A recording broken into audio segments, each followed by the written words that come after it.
Welcome to our continuing series, Questions and Answers, from the works of Sri Aurobindo and the Mother.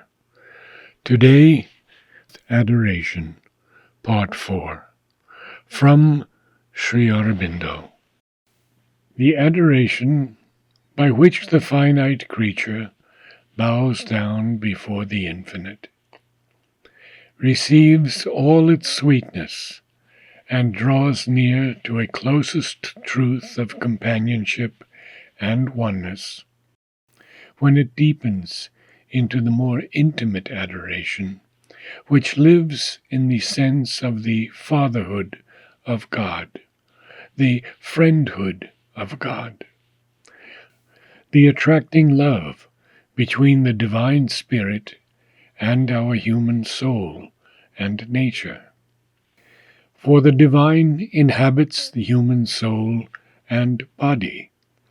He draws around him and wears like a robe the human mind and figure. He assumes the human relations which the soul affects in the mortal body, and they find in God their own fullest sense and greatest realization. This is the Vaishnava Bhakti, of which the seed is here in the Gita's words, but which received afterwards a more deep, ecstatic, and significant extension.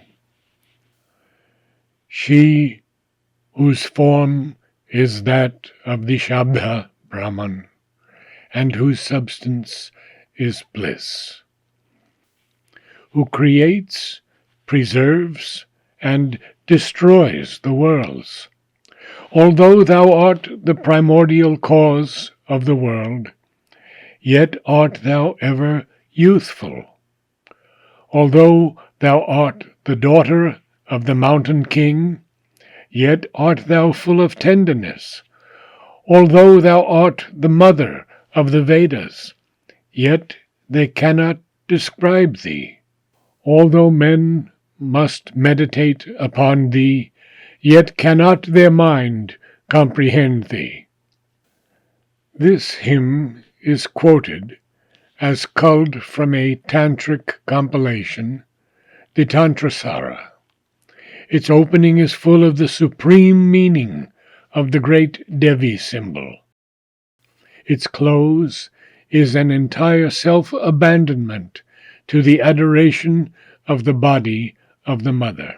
This Catholicity is typical of the whole Tantric system, which is in its aspiration one of the greatest attempts yet made to embrace the whole of God, manifested and unmanifested in the adoration, self-discipline, and knowledge of a single human soul. What, then, will be the divine nature? What will be the greater state of consciousness and being of the Bhakta, who has followed this way and turned to the adoration of the eternal?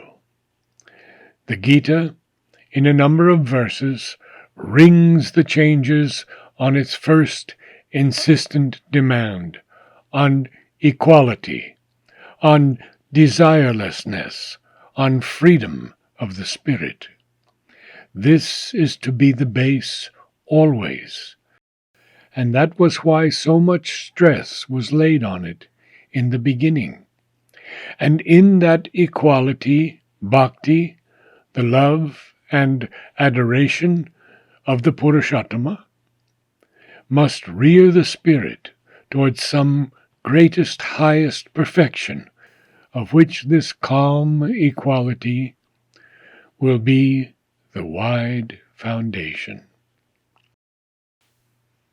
From the Mother to Sri Aurobindo.